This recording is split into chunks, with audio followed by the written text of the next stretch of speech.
Ito pong ating message ay continuation ng ating message last Sunday. So, I would like to divide the group into 3 again.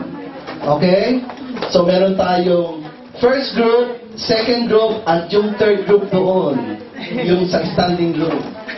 Okay? Okay. Yung dito sa first group, okay? Welcome. Ako, yung mga magaganda natin mga kaibigan, nakita ko rin. Okay.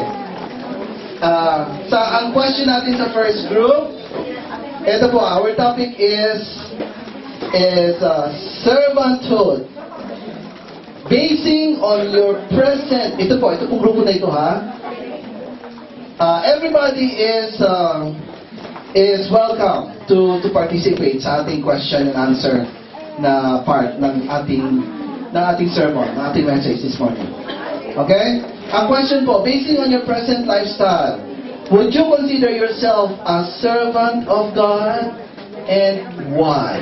Okay? Basing on your lifestyle, would you consider yourself a servant of God? Okay, I need a volunteer from this group to answer that question. Dito naman po, sa second group,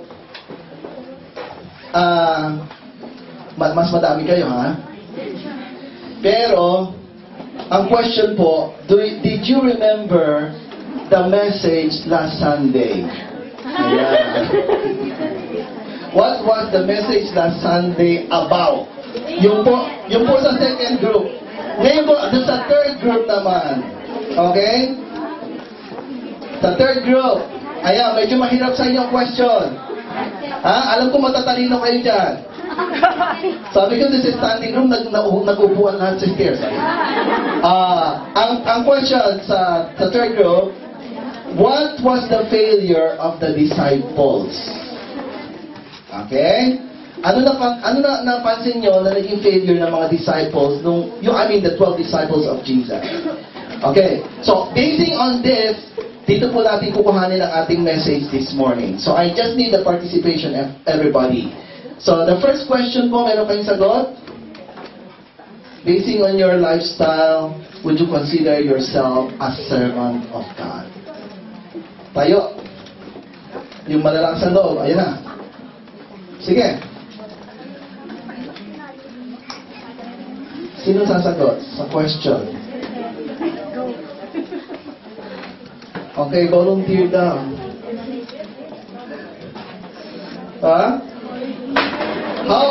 Why did you consider yourself a servant of God? Basing on your present lifestyle. Do you consider yourself a servant of God? Amen. Okay. Ngayon, kung hindi nyo masagot yung question na yon, kung bakit yung why not na lang. Kasi yung why yes, hindi nyo masagot. So why not? Why can't you be living as a lifestyle of a servant of God? Sige. Sino? Ano yun? Okay. Panigari. Ano? Positive o negative? Sa why? Tayo po kasi, for our visitors, meron po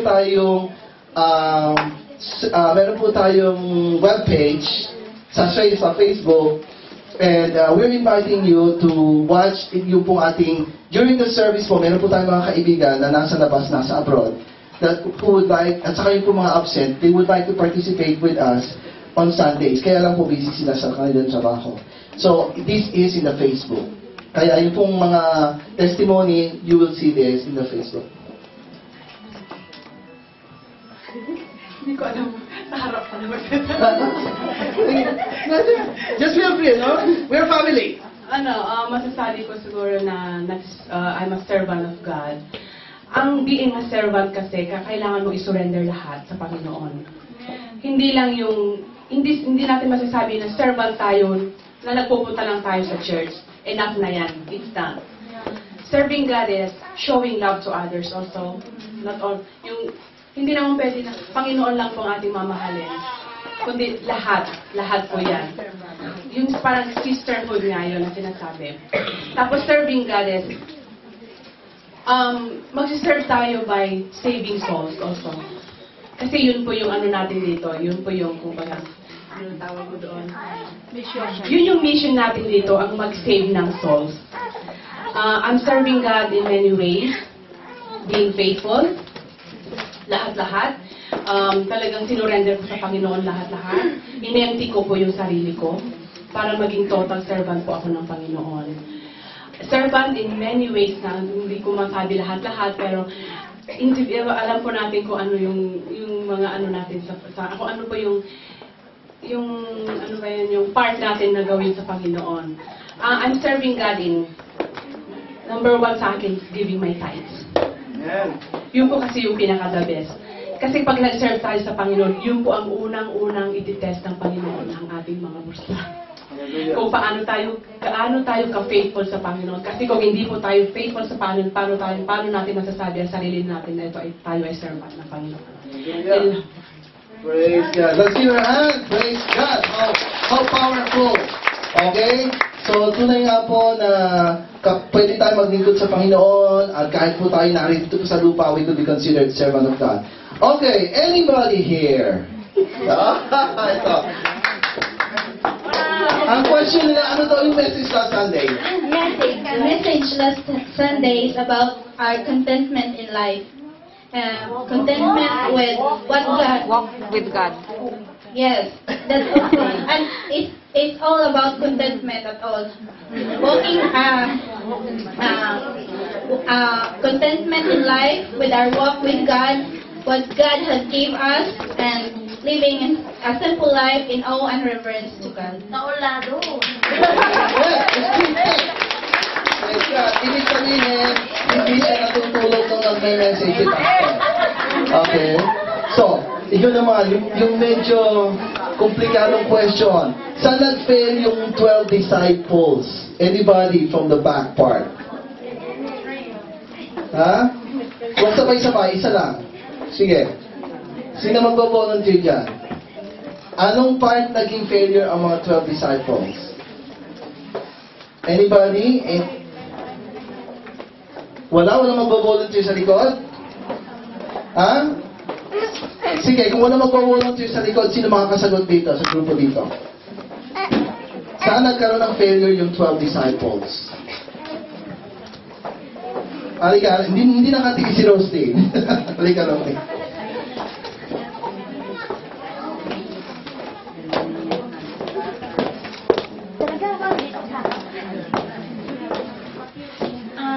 I think ang failure dun sa 12 disciples of God is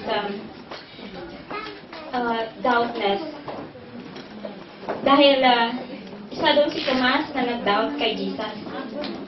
Hindi siya naniwala na si Jesus ay nag-risen, na nabuhay muli. Nag-doubt siya even though na he is very faithful to God. Pero yung faith niya kay Lord, nagdadalawang isip pa rin siya. Doubt pa rin siya. Kasi nagkaroon siya ng, kumbaga, yung nasa isip niya is, to see is to believe. So, yun, I think, yun yung isang failure ng 12 disciples. Kasi, through Tomas, parang na-carried niya yung iba, nagkaroon din ng doubt. I don't think so kung sino pa doon, kasi hindi naman nalagay sa Bible kung sino pa ang nag-doubt. So, talagang pinakamalinaw doon si Tomas na nag-doubt sa faith niya kay Lord. Pero nagsabi lahat daw sila. How did you say it? Bakit nila sabi lahat sila? Sige. Hindi. Sige, kasi gusto mo yeah, Rosie has a point. Pero sabi ni Rosie, I don't think it's only Thomas. Pero sabi nito, lahat sila nagduda. Okay. Hindi ka makaligtas dito. Sabi hindi. Hindi, lahat po sila na ano po, nag-doubt dahil nag-trigger po ang faith nila during the crucifixion sa Calvary. Wala po sila. And then they deny. Hindi po na inaampas ng anong Panginoon si Pedro. So lahat po sila. No exception. Okay. Ayan. Si Pastor, bakit binubuking ang mga disciples? Okay? This morning, I would like you to be very, very attentive dito sa message natin. Kasi po, dito po sa last generation, marami po ngayon na mga religiosity na katulad po ng 12 disciples. Okay? Sila po ay lumakad na kasama ni Jesus, nakita nila yung miracles ni Jesus, nakita nila kung paano doon sa wedding, anong miracle nangyari doon sa wedding? Ayun. He changed the water into wine. Anong ginawa niya doon sa kapatid ni Mary at Martha na si Lazarus? Ayun, binuhay niya. So on and so forth. Nakita po nitong 12 disciples lahat ng kapangyarihan ng Panginoon. Nakita po ba nila, sino po yung lumakad sa tubig na kasama ni Jesus? Si Peter. Okay, so naranasan din ni Peter na lumakad sa tubig. Sino po yung kauna-unang nag-deny? Si Peter. Okay? Sasabihin nyo, ay, naku, itong mga disipulong ito, walang kakwenta-kwenta. After na matulungan ni Jesus, noong time na kailangan siya, nag-doubt lahat. Pinagdudahan siya. Now, let's ask ourselves. Pwede ba natin pagkatiwalaan ng Panginoon 24 hours? Yes! Hindi ba tayo katulad ng mga disciples? Minsan. Kapag ito na yung problema, nagpapanik na? I-deny na yung faith? At sasabihin na, just bakit ba ko iniwan sa problemang ito? Okay? Ngayon pong umaga, gusto ko pong i-trigger ang faith nyo. Gusto ko pong malaman ninyo, nating lahat, na ang religion po walang magagawa sa buhay. Amen. Kahit ano pong religyosidad na nakita natin sa mga disciples, wala pong silbi yan. Okay? Okay. Ngayon, pag sinabi mo na ikaw ay tao lamang, marami kang pagkukulang, hindi ka nag-iisa. Yung 12 disciples kasama mo doon. Okay? Sasabihin natin, pero yung 12 disciples, they were chosen of Jesus. Sila yung mga pinili, mga disipulo. Well, sabi po sa Bible, binasa natin kanina, kasama po kayo doon sa mga pinili. Ha?